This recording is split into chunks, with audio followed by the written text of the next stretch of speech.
we have seen the cooking prowess of the father of the Diocese of Cubao, Bishop Ness, with his recipe of the sweet and sour chicken wings, and have learned from his talk on call to holiness under the new normal. We would like to thank Bishop Ness for that invigorating time he had with him. And now let us visit the parish of the Holy Sacrifice in UP to be with the spiritual director of the Catholic Women's League, none other than Father Bong Tupino. Let us learn more about our Father Bongs as a clergy and mentor. Father Jose S. Tupino III, or Father Bong as he is fondly called, was born on January 26, 1966 in Manila. He took his high school at Our Lady of Guadalupe Minor Seminary in Makati. He later studied AB Philosophy at the San Carlos Seminary in Makati, Metro Manila, and Theology at San Jose Seminary. His graduate studies in Ateneo de Manila included Masters in Social Development as well as Master in Pastoral Ministry at the Loyola School of Theology. He was later ordained as a priest by the Apostolic Nuncio to the Philippines, Archbishop Vicenzo Moreni, on March 27, 1993 at the Manila Cathedral. He was assigned in various parishes in the Diocese of Cubao and was the parish priest of Christ the King in Green Meadows prior to his assignment in the Parish of the Holy Sacrifice. He took on the position of spiritual director of the Catholic Women's League of Cubao after the death of Father Aloysius Alinio. Let us now all visit his convent, listen to his thoughts on how to have deep spiritual life, especially during this pandemic period. At the same time, learn how to cook one of the delicious Ilonggo recipes, KBL or Kadyos, Babboy, and Langka. Tayo na po! Hello, Father! Hello, Chiki! Hello, Vicky!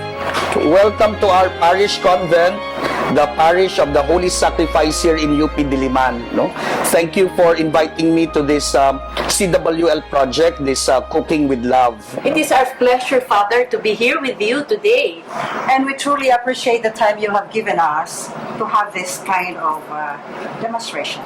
Siyempre naman, basta CWL, no? Talaga ho? Laging okay.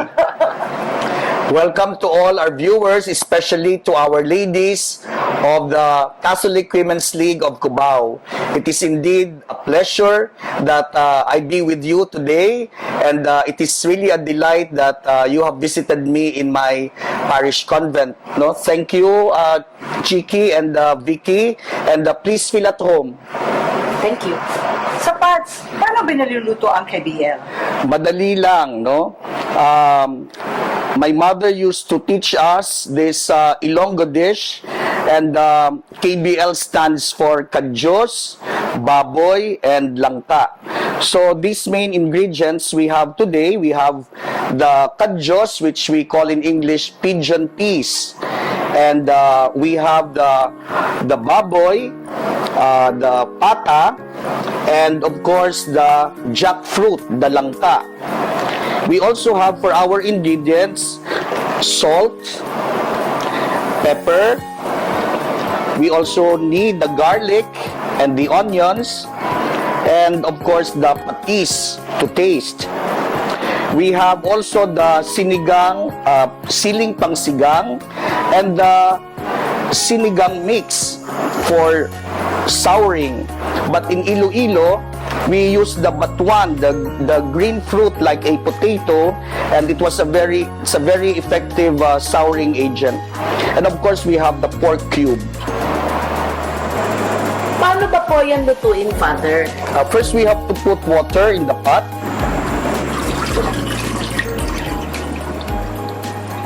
And then we add the pata.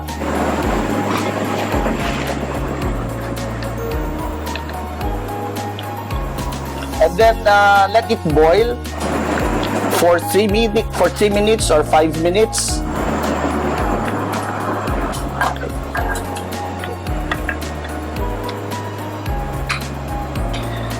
And after, we have to remove the water. After boiling, we have to remove the water and rinse the pork.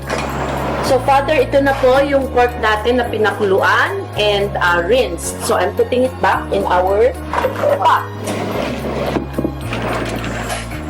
And then we will add water in the pork.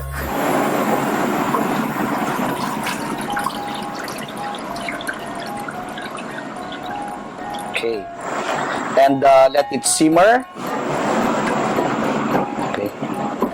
Then we will have to add the kadyos and the langka.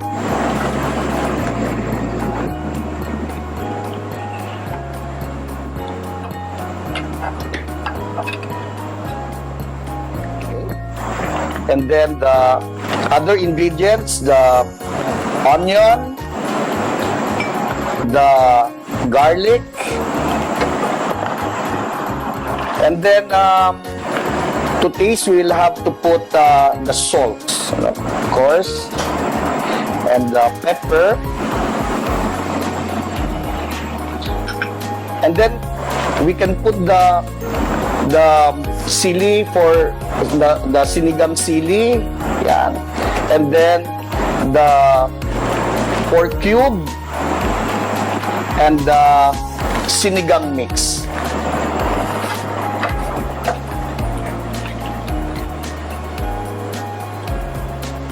Wow.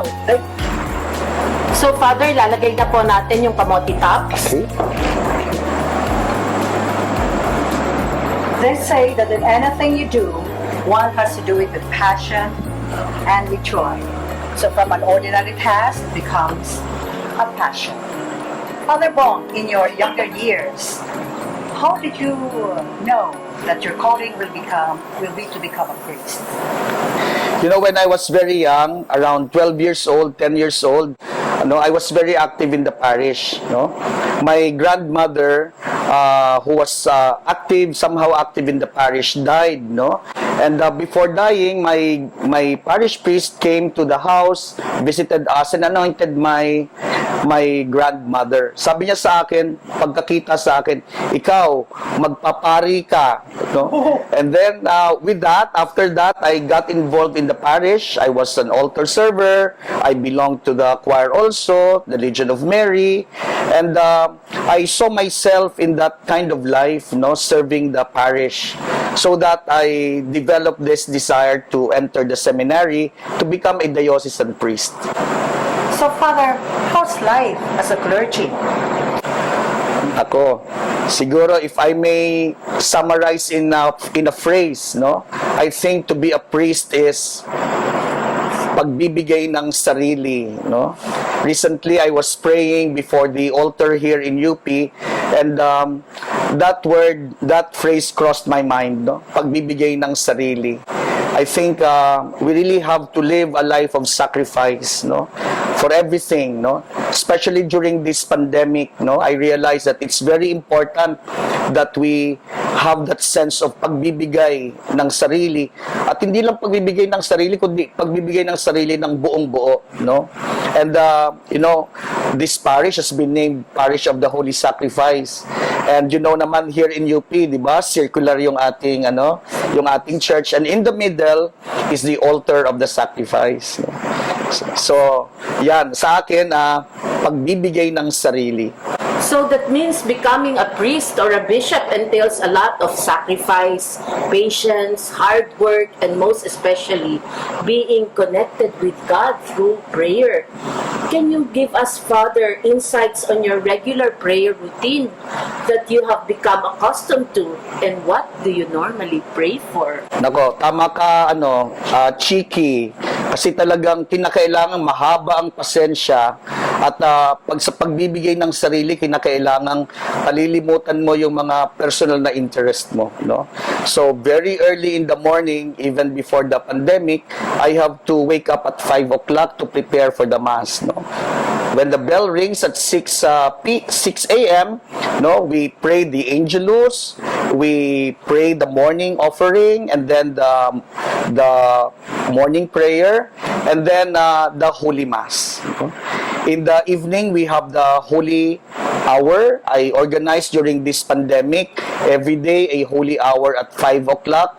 praying for the intentions of the Holy Father, particularly for the end of the pandemic, and also for the intentions of Bishop, especially Bishop Ness, the Bishop of our local church of Cubao, no? And we have the Rosary, and of course the evening Mass. I usually say 2 Masses every day. Pero pag sinuwerte ako at wala akong makuhang guest priest, 3 beses ako nagmimisa sa isang araw. Especially during this pandemic kasi hindi madaling makakuha ng pare, no? But as we said, no, pagbibigay ng sarili, no, pagsasakripisyo, no. So now, during the pandemic period, Mads, what were some of the challenges as a parish priest and as a priest that you encountered, and how were you able to resolve them? Nako, Vicky, ang daming challenges, no? Now, first, maintaining the parish, no? As you may know that we only can accommodate 30% of the seating capacity. And so, logically, we will lose the 70% of the usual income, no? But we will have to pay for the utilities, we have to pay for the wages of the employees, the food, and other things, no, needed in the pastoral work and the operations of the parish, no. Pero somehow nakaka-survive naman, no. How did you do it, Father? Ay nako, we have to learn how to budget, no.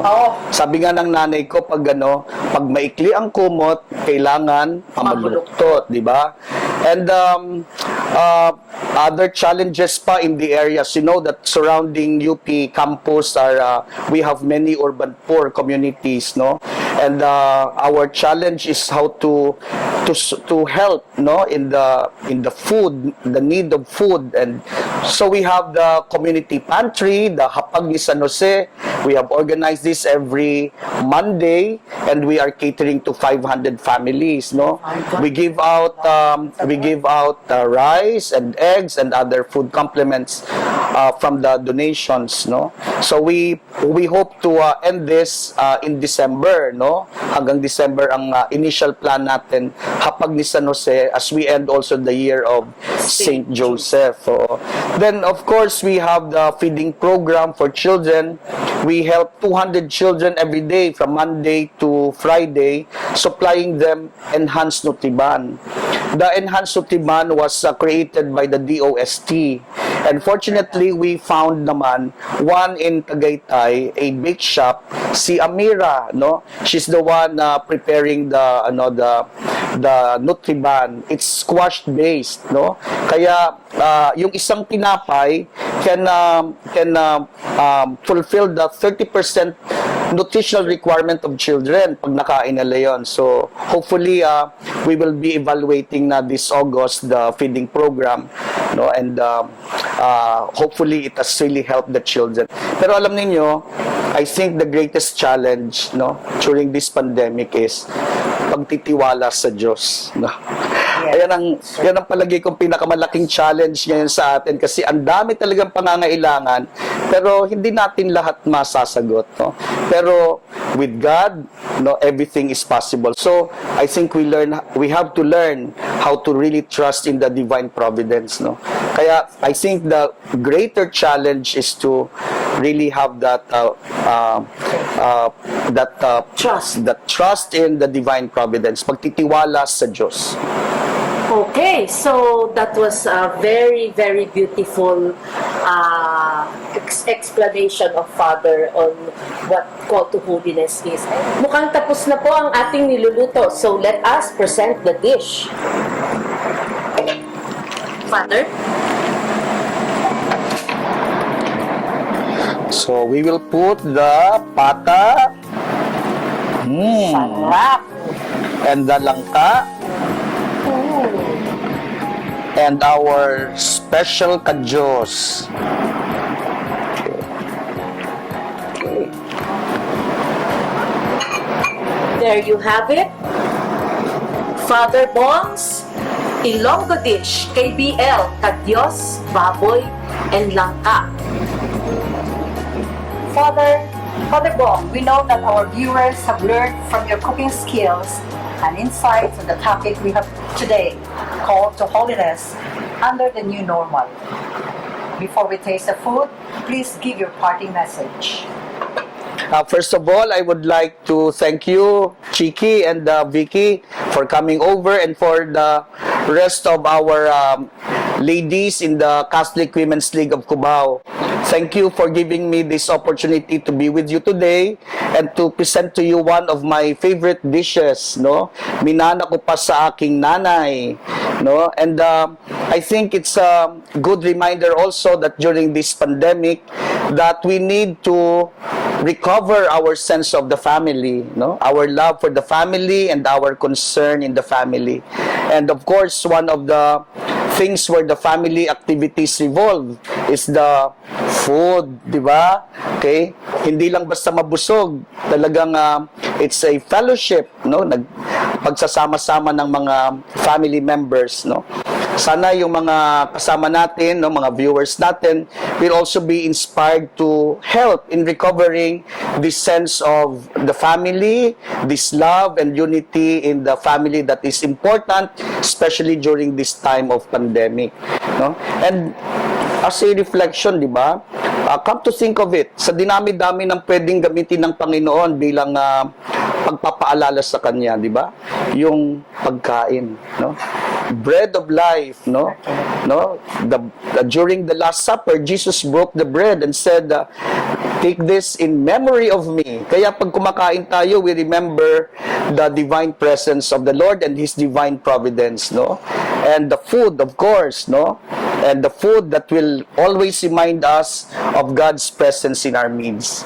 So, hopefully, this pandemic, with this cooking with love, will remind us of God's providence and the call to really believe and trust in the divine providence of the Lord, and to recover especially the sense of family and love for one another in the family. No?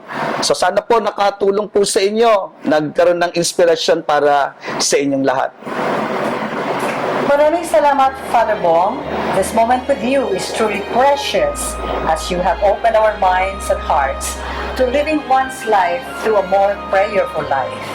This ends the first episode of our show, Cooking with Bishop Nest Sweet and Sour Chicken Wings and Father Bong's Ilonggo Dish KBL. We would like to thank both of our special guests, His Excellency Bishop Ness of Choco and His Reverence Father Bong Tupino, both of the Diocese of Cubao. We are sure that you will try these new recipes which were taught to us by our distinguished guests, and well as learn from their insights and messages on the topic call on holiness in the new normal. Okay, Father, tikman na po natin yung ating niluto. Ayan. Halatang-halatang na yun. Okay. Ang sarap. Father, I can taste the kadyos. And the pork is truly tender. First time for me to eat this one, pero ang sarap pala. Ilonggo, namit gid. Please join us in our next episode of Cooking with Love on November with His Excellency Most Reverend Roberto Calarang-Aliani of the Diocese of San Jose and President CBCP Chairman of the Episcopal Commission on Catechesis and Catholic Education, and Reverend Father Paul Silva of Tahanang Dabayang Kristiyano of San Jose, Nueva Ecija. They will be sharing with you insights on the topic Laudato Si, live within your means. Again, a very exciting topic. Don't you think so, partner? Of course, don't you think so, Father? Of course, yes. In the meantime, this is Sister Chiki Violago bidding you a good day, and I am Sister Vicky, President of the Catholic Women's League of Cubao. And I am Father Bong Tupino, the Spiritual Director of CWL, Diocese of Cubao, leaving you all with this quote from Albert Einstein: "Only a life lived for others is a life worthwhile." thank you for watching our show, and this is Cooking with Love.